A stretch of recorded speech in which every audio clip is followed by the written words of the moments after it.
verso 1, o Salmo de Davi também, diz o seguinte, o subtítulo diz, a glória de Deus e a dignidade do homem. Ó Senhor, nosso Senhor, como teu nome é magnífico em toda a terra. Tu puseste tua glória nos céus. Aqui no verso 1, nós já temos uma descrição, uma definição de todo o Salmo. E a definição deste Salmo é exatamente isso. Davi, ele está maravilhado com a grandiosidade do nosso Deus. Como Deus é grandioso, como que Deus é poderoso, e ele diz, a sua assinatura, os céus, como outros salmistas já disseram, proclamam a glória de Deus. Davi está dizendo que toda a criação, tudo aquilo que foi criado por Deus, glorifica ao Senhor e engrandece ao Senhor. Por isso ele diz, ó Senhor, nosso Senhor, como teu nome é magnífico em toda a terra, tu que puseste a tua glória nos céus. Da boca dos pequeninos e de bebês fizeste brotar força por causa dos teus adversários, para fazer calar o inimigo e vingador. Quando contemplo os teus céus, obra dos teus dedos, a lua e as estrelas que estabelecestes, que é o homem para que te lembres dele, e o filho do homem para que o visites. Tu o fizeste um pouco menor do que os anjos. Grande parte das versões dizem, né? Tu o fizeste um pouco menor do que Deus, e o coroaste de glória e honra. Deste-lhe domínio sobre as obras das tuas mãos, tudo puseste debaixo de seus pés. Todas as ovelhas e os bois, assim como os animais selvagens, as aves do céu, os peixes do mar e tudo o que percorre as veredas dos mares. Ó Senhor, nosso Senhor, como teu nome é magnífico em toda a terra. Da mesma maneira que Davi, ele inicia o Salmo perplexo, engrandecendo a Deus, ele conclui da mesma maneira dizendo o quanto que Deus é magnífico, o quanto que Deus é grande, o quanto que Deus é poderoso.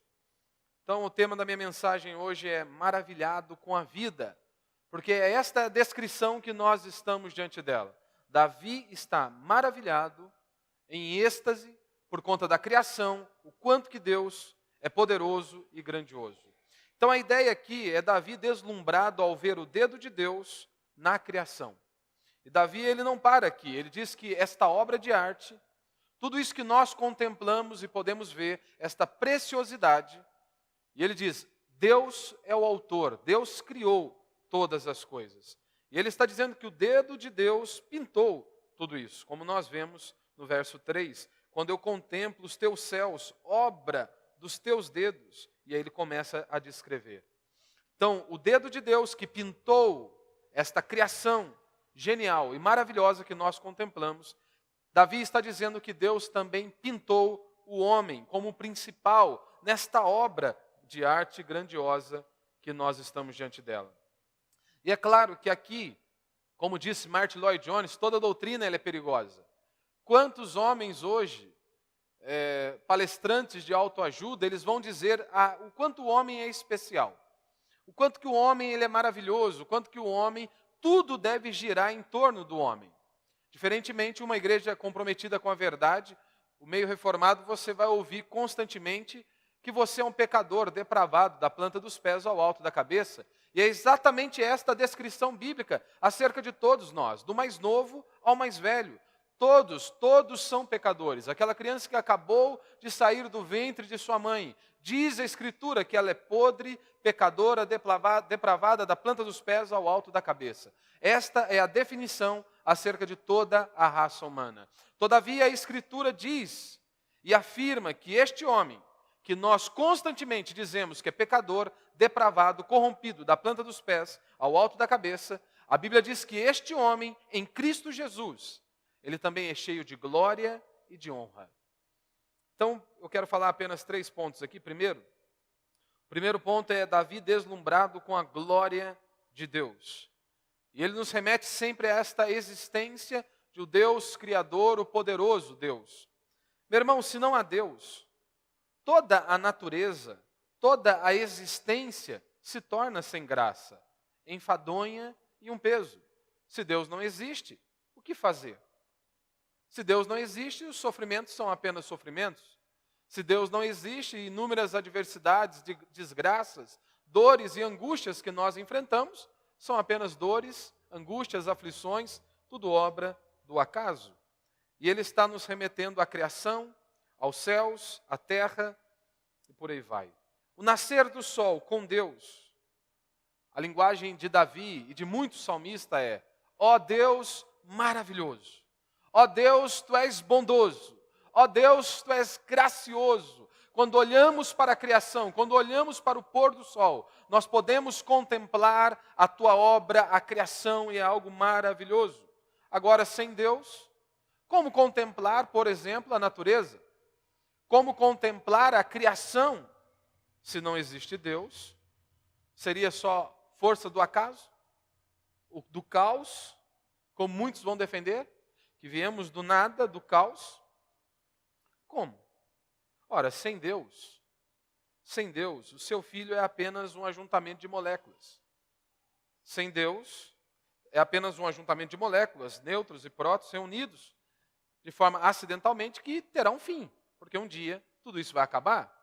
Esta é a perspectiva sem Deus. Sem Deus, o seu trabalho não possui significado. Por que levantar pela manhã e fazer o melhor com excelência em seu trabalho? Se não existe Deus, talvez o seu único combustível, talvez a sua única fonte de inspiração seja o dinheiro. Você trabalhar duro para ganhar mais e mais dinheiro. Sem Deus, o trabalho não vai possuir significado. A sua dor, se não existe Deus, ela não aconteceu porque há um fim maior, porque há um propósito diante desta vida.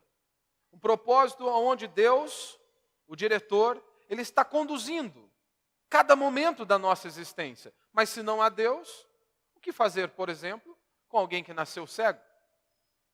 Qual é a esperança deste homem que nunca viu o pôr do sol, que nunca pôde ver o rosto da pessoa que ele ama? Se não existe Deus, se não existe a eternidade, esse camarada foi um azarado. Se não existe Deus, aquele que nasceu cego aqui, não há uma perspectiva de melhora, por exemplo, na eternidade. Mas se existe Deus, posso ter nascido cego neste mundo para enxergar melhor na eternidade, como a Escritura nos mostra. Quantas vezes o sofrimento, como disseram a Jesus, quem pecou? Foi ele ou foi os seus pais? A resposta de Jesus foi apenas uma: não, nasceu assim para que se manifestasse a glória de Deus. Ora, se não existe Deus, e uma pessoa nasce cega, ele é um azarado, acabou. Ele nunca vai enxergar, nunca vai poder ver o sorriso da pessoa que ele ama. Mas se existe Deus, há um propósito. Se existe Deus, eu creio que a minha vida está no controle dele. Se existe Deus, não importa o tamanho das dificuldades, não importa o tamanho das aflições, não importa o que eu venha passar ou enfrentar. Eu sei que Deus, o Todo-Poderoso, está conduzindo cada momento da minha vida. Que Deus está trabalhando, que Deus está me lapidando, que Deus muitas vezes está nos quebrantando para algo infinitamente maior. Mesmo que não seja nesta vida. Mesmo que não seja nesta vida, isso você precisa guardar. Porque muitos, talvez eles enxerguem uma esperança, mas assim como Paulo vai nos advertir, se a sua esperança em Cristo se limita apenas a esta vida, nós somos os mais infelizes de toda a terra. Então eu enxergo algo infinitamente maior. Porque você pode não ser um sucesso aos olhos deste mundo, você pode não triunfar neste mundo, você pode não ser um vitorioso aos olhos deste mundo. Mas a pergunta que você e eu devemos fazer constantemente é: nós estamos fazendo o que Deus ordenou? Eu estou fazendo aquilo que Deus me ordenou a fazer? Não importa se não recebo aplauso, não importa se o mundo não venha para exaltar o teu nome, porque Jesus já nos advertiu. Ai de vós quando todos vos louvarem. Não deveríamos esperar o aplauso deste mundo. Então nós fazemos porque cremos na eternidade. Se você se lembra, o autor de Eclesiastes, Em um dado momento ali no livro, ele começa a dar uma descrição com a perspectiva do homem sem Deus. Ele começa a descrever com base na percepção de um homem sem Deus. Como é a vida vivida e nós olhando com a perspectiva deste homem sem Deus, sem um ímpio. Se você se lembra, grande parte do livro, o autor de Eclesiastes diz que tudo debaixo do sol é ilusão. Que tudo debaixo do sol é vaidade, é correr atrás do vento. Mas em um determinado momento ele nos descreve a existência e toda a vida humana com a perspectiva do homem sem Deus. E sabe qual que é? Ele descreve a existência do homem, toda a criação, como algo enfadonho. Ele diz que é uma rotina, que os prazeres, que o conhecimento é tudo correr atrás do vento. É tudo ilusão. E ele diz, o homem que vive debaixo do sol, a vida dele é sem sentido. Se não existe Deus, a vida é sem sentido, é sem propósito, é correr atrás do nada.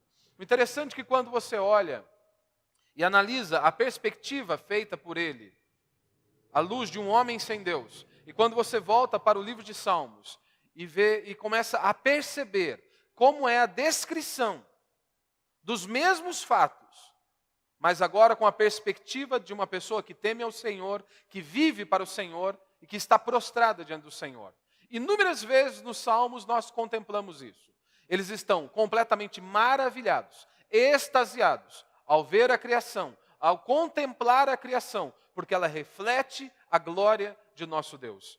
No entanto, quando nós olhamos, por exemplo, para Eclesiastes, capítulo 1, verso 4, ele diz, olha a perspectiva dele. Geração vai e geração vem, mas a terra permanece para sempre. Levanta-se o sol, e põe-se o sol, e volta ao seu lugar, onde nasce de novo. O vento vai para o sul, e faz o seu giro para o norte. Volve-se e revolve-se na sua carreira, e retorna aos seus circuitos. Todos os rios correm para o mar, e o mar não se enche. Ao lugar para onde correm os rios, para lá tornam eles a correr. Então, se você consegue perceber aqui a linguagem dele, o que ele está dizendo é, um dia após o outro, é algo apenas enfadonho, cansativo. Tanto que ele diz, levanta-se o sol e põe-se o sol, e volta ao seu lugar onde nasce de novo. Ou seja, algo sem graça, sem sentido, sem propósito. Ou seja, um dia é apenas a repetição de outro dia. É algo enfadonho, cansativo. Esta é a perspectiva de alguém que vive sem Deus. Ele não consegue contemplar esta obra maravilhosa feita pelo nosso Senhor. No entanto, quando você olha para o Salmo 19, ele diz, no verso 1 e verso 2, os céus proclamam a glória de Deus. Ele já começa de forma completamente diferente. Os céus proclamam a glória de Deus, e o firmamento anuncia as obras das suas mãos. Um dia discursa a outro dia, e uma noite revela o conhecimento a outra noite. Você vê que a linguagem dele meio que de poeta, né? Um dia é uma obra-prima. É um poeta que escreve um livro por dia, porque afinal de contas, cada dia é único. Esse dia que o Senhor nos deu é único. Por isso devemos contemplá-lo e adorá-lo, adorar o nosso Deus por ter nos dado este privilégio de mais um dia estarmos vivos. Podemos estar respirando. Quantos a cortina da vida se fecharam para eles neste dia? E Deus nos deu mais uma oportunidade, e está te dando mais uma oportunidade de se prostrar diante dele, se arrepender dos seus pecados e buscá-lo com todo o seu ser. Então veja a perspectiva. No verso 1 de Eclesiastes, no capítulo 1, no verso 5, ele diz, levanta-se o sol e põe-se o sol, e volta ao seu lugar, onde nasce de novo. Como se fosse a coisa mais natural, como se fosse a coisa mais simples deste mundo. Mas o salmista diz, não, é algo extremamente complexo. E quando eu olho para a criação, quando eu olho para esta obra engenhosa, para toda essa engenharia, só é possível afirmar, há um Criador. há um Deus todo-poderoso. No verso 4 e 5, no Salmo 19, ele diz, né? No entanto, por toda a terra se faz ouvir a sua voz e as suas palavras até os confins do mundo. Aí pôs uma tenda para o sol, o qual, como noivo que sai dos seus aposentos, se regozija-se como herói a percorrer o seu caminho. O nascer do sol sem Deus levanta-se o sol, põe-se o sol e volta ao seu lugar, onde nasce de novo. É a mesmice. Com Deus, ele diz que o sol é como um herói. De maneira heróica, o sol parte de maneira como um herói em busca da sua amada. Você consegue notar a diferença da perspectiva de um para o outro? Da perspectiva do homem sem Deus para um homem que vive para a glória de Deus, que a natureza, toda a criação existe e testifica acerca do nosso Criador. Sem Deus, meu irmão, o vento é só frio. Sem Deus, a água é só molhada. Sem Deus, as pessoas só são carne. E um dia tudo isso vai acabar. Sem Deus, a morte é apenas o fim de tudo. Com Deus, tudo muda. Se não há Deus, não há por que vivemos de uma maneira, por exemplo, num país como o nosso, você viver de maneira correta. Se não existe Deus, por que fazer o que é certo? Se não existe Deus, não há certo ou errado. Só vivemos de maneira diferente porque cremos que há um Criador e que um dia nós estaremos diante dele. Vivemos e fazemos tudo de maneira correta porque cremos que com isto glorificamos ao nosso Senhor. O segundo exemplo que ele dá aqui para nós, ele diz que os bebês, eles falam da glória de Deus, né? Verso 2. Da boca dos pequeninos e de bebês fizeste brotar força por causa dos teus adversários para fazer calar o inimigo e vingador. O milagre da vida fala acerca de Deus. O interessante é que Davi ele pega um bebê, que talvez não haja nenhuma comunicação perfeita, bem examinada, bem elaborada, mas ele diz, sem linguagem articulada, um bebê, ele proclama a glória de Deus. É exatamente isso que ele está dizendo. Porque é impossível você olhar para o ser humano, para um recém-nascido, e você não se perguntar, como algo tão perfeito, como tão bem elaborado, pode surgir do acaso? É claro que existe um Criador. Quem fez algo extremamente complexo, extremamente espetacular, que era o ser humano. Ele está dizendo que esse balbuciar das crianças é mais forte do que o argumento dos incrédulos. Por mais que os incrédulos, os ateus, eles tentem gritar a todo instante que o nosso Deus não existe, que não há esse Criador dos céus e da terra, que não há um Deus soberano sobre tudo e sobre todos. Davi está dizendo, a criação, e quando nós olhamos para uma criança, um ser, é impossível você querer negar que existe um Criador. É impossível. Como Darwin mesmo, ao analisar, por exemplo, o globo ocular, disse, é impossível. Talvez essa seja uma das maiores dificuldades de provar que o homem veio do nada, veio do caos, veio da ameba. E ele diz, olha, os homens se tornaram tão maus que odeiam a Deus. E ele diz, olha, da boca deles fizeste brotar força para calar os meus inimigos. Terceiro, ele mostra aqui para nós, ele revela o amor de Deus pelo homem.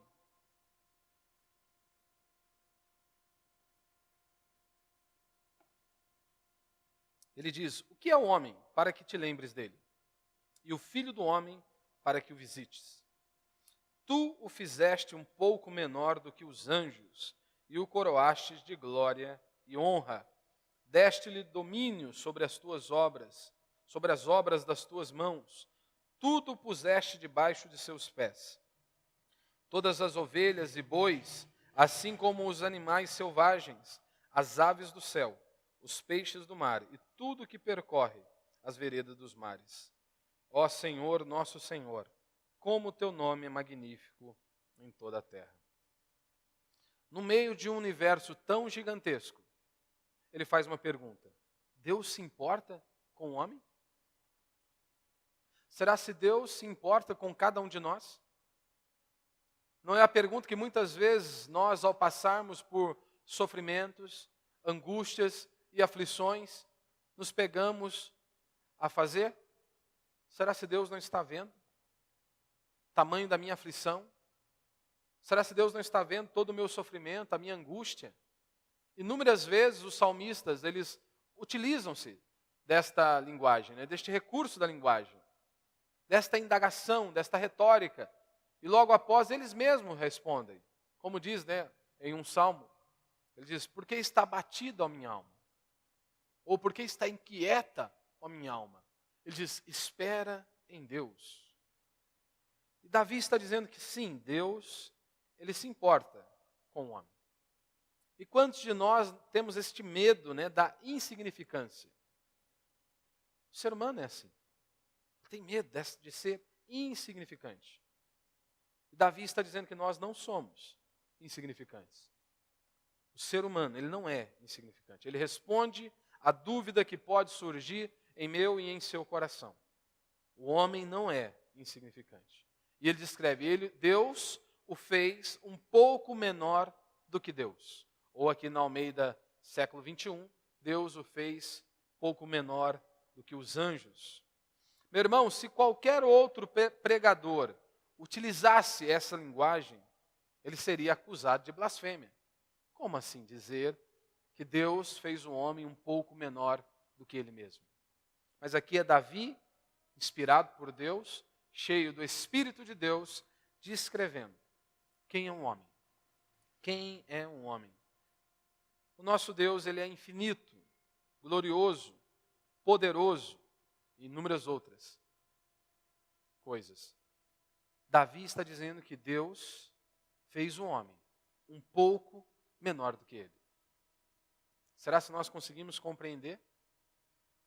Será se nós conseguimos entender um pouco quem é um homem? Segundo modo de responder esta nossa dúvida, será se Deus se importa conosco? Será se somos seres insignificantes? Ele diz que não, que o homem foi coroado com glória e honra. Ainda no verso 5, ele diz, no início, tu o fizeste um pouco menor do que os anjos e o coroaste de glória e honra. E terceira maneira dele responder esta dúvida, será se Deus se importa com o homem ou o homem é um ser insignificante? Ele diz no verso 6. Ou seja, Deus deu o domínio sobre toda a natureza, Você tem primeiro um pouco menor do que Deus, coroado com glória e honra. Terceiro, domínio sobre toda a natureza. Deste-lhe domínio sobre as obras das tuas mãos. Tudo puseste debaixo de seus pés. Todas as ovelhas e bois, assim como os animais selvagens, as aves dos céus, os peixes do mar e tudo o que percorre a vereda do mar. Meu irmão, estas três marcas, elas surgem de uma que nós vemos lá em Gênesis. Quando Deus diz, façamos o homem à nossa imagem e à nossa semelhança. Essas três marcas surgem disso, porque Deus criou o homem à sua imagem e à sua semelhança. Quando nós vamos para o Novo Testamento, Paulo ele aplica esse texto a Cristo, a sua morte e a sua ressurreição. E por quê? Aqui Davi está falando da raça humana. Como é o homem? Sim, Deus se importa com ele. E Paulo ele aplica esse texto a Cristo Jesus, a sua morte e a sua ressurreição. Ora, Cristo é um homem perfeito, cheio de glória. Este é o primeiro ponto. Segundo, em Cristo nós somos restaurados. Davi estava falando de Gênesis, lá da criação, onde tudo era perfeito, antes da queda, o homem perfeito. O homem então caiu, e essa imagem foi totalmente arranhada, como nós bem conhecemos. Há dignidade no homem, mas ele caiu daquela posição, como diz Calvino, Para alguns pode soar um pouco até meio forte. Calvino ele descreve desta maneira: há dignidade no homem, mas ele caiu daquela posição de semideus, né, a expressão usada por Calvino. Mas na cruz, a dignidade humana, ela é restaurada. Começa-se esse processo de restauração, de transformação. Primeiro, porque nós somos salvos. Deus nos livra da condenação eterna. Temos o entendimento que nós não fomos criados para vivermos 70, 80 ou 100 anos. Temos a revelação, o entendimento que nós fomos criados para a eternidade. E que nós passaremos a eternidade conhecendo ao nosso Deus. Tudo começa com a obra de Cristo lá naquela cruz do Calvário, aonde Ele deixou todo o seu poder, toda a sua glória, veio ao meu e ao seu encontro, porque nós jamais poderíamos subir até Deus. Por isso Ele envia o seu Filho para nos comprar e para pagar aquele alto preço na cruz do Calvário. E então ali nós temos o início de tudo. Temos esse entendimento que nós fomos criados para a eternidade, que nós somos seres imortais. E é claro, segundo, essa obra de Cristo, ela será completada no dia de Cristo Jesus, onde este corpo de vergonha será transformado num corpo de glória, porque afinal de contas, ele está dizendo aqui, coroastes de glória e de honra. Hoje nós não recebemos ainda um corpo glorificado. Estudamos aqui a carta de Paulo aos Romanos. Em Romanos capítulo 8, Paulo vai falar dos estágios da salvação e Paulo coloca tudo no passado, inclusive a glorificação. E ele diz que aqueles que o Senhor chamou também os glorificou. E coloca no passado, porque para Deus já é algo concreto, é algo realizado, é algo certo. Lembrando que a nossa salvação não depende de nós. E louvado seja Deus por isso, depende da obra exclusiva de Cristo Jesus. Então é claro que para Deus já está consumado. Um dia, quando nós estivermos com Ele, teremos o nosso corpo glorificado, onde lá não haverá mais dor, não haverá mais pranto, como diz João, não vai ter nenhuma lágrima, Ele enxugará dos nossos olhos toda lágrima. Vai enxugar dos nossos olhos toda lágrima. Este é o dia final, da obra completa de Cristo Jesus, aonde esse corpo de pecado e de vergonha será transformado num corpo de glória e de honra. E é claro, né, cheio, coroaste de glória e honra, isso aqui vai mudar completamente a sua existência. Né, e tanto que depois ele vai descrever aqui no verso 7, deste poder que Deus colocou em nossas mãos, acerca da criação. E você vê como que o ser humano ele é tão podre, ele é tão depravado, que há tantas pessoas que defendem animais, né, que são veganos e por aí vai, e eles defendem com unhas e dentes que você não pode comer uma picanha, que você não pode fazer isso, que você não pode fazer aquilo. Mas eles não têm um problema nenhum em matar um ser humano. Você vê como que o homem odeia a Deus, né? Você vê como que o ser humano ele é tão depravado. Ele defende com unhas e dentes que você não pode comer uma picanha, mas ele pode matar uma criança no ventre. Né? E eles dizem que isso é direito. Né? Dizem que isso é direito deles, adquirido. Né? E qual a importância, né? Qual a implicação disso tudo? De tudo isso que Davi está dizendo, de você olhar para a criação e contemplar e ficar maravilhado, deslumbrado com esta obra maravilhosa de Deus. Como ele diz ainda no final, né? Ó Senhor, nosso Senhor, como o teu nome é magnífico em toda a terra. Porque, meu irmão, se você vive para a glória do Senhor, isso muda tudo. Se não existe Deus, como disse Paulo, comamos e bebamos, porque amanhã vamos morrer. Agora, se existe Deus, isso vai definir como você vai andar aqui neste mundo. Se existe Deus, o temor do Senhor precisa estar diante dos seus olhos, para que você viva uma vida reta, santa, justa e piedosa. Se existe Deus, e esta é a importância para nós, se eu creio que existe um Deus e um dia eu estarei diante dele, e a Escritura diz que todo o meu trabalho nele não é em vão, isso vai mudar totalmente a sua perspectiva e o seu estilo de vida.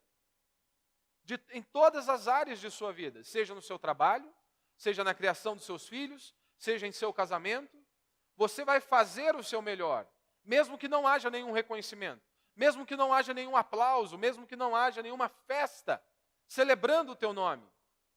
Porque você sabe, um dia eu vou estar com o meu Criador. E Ele está vendo tudo que eu faço. Isso nos dá ânimo, isso nos dá motivação para continuarmos fazendo as mesmas coisas, mesmo que ninguém reconheça. Se você sabe que o que você está fazendo é certo, foi o que Deus ordenou, ponto final. Você não precisa esperar e almejar o aplauso de ninguém.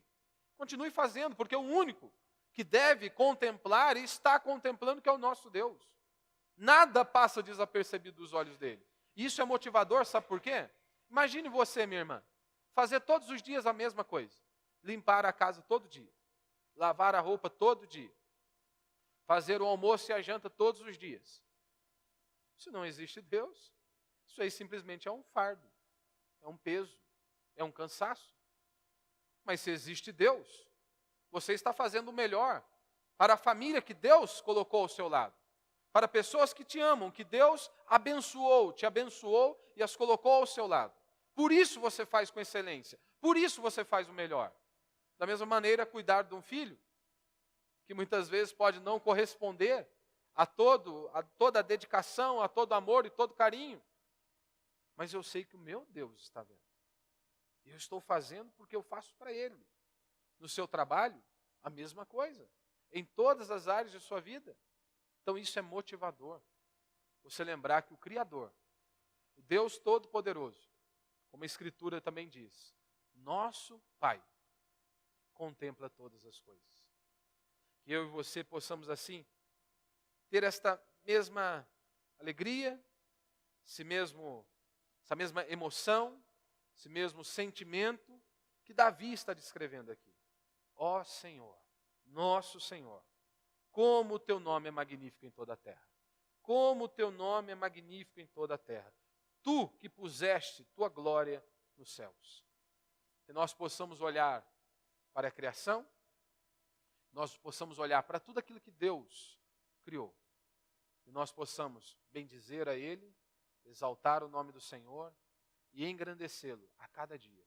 Que a nossa perspectiva da vida, do dia a dia, não seja com a perspectiva narrada em Eclesiastes, uma perspectiva do homem sem Deus, que tudo é canseira, que tudo é enfado, que tudo é vazio, que tudo é pesado. Que eu e você possamos olhar para a nossa família, para o nosso trabalho, para a nossa comunidade, para tudo. Lembrar e olhar com este olhar. Louvado seja Deus. Bendito seja o Senhor, que é magnífico. Deus Todo-Poderoso, Criador dos céus e da terra. Amém?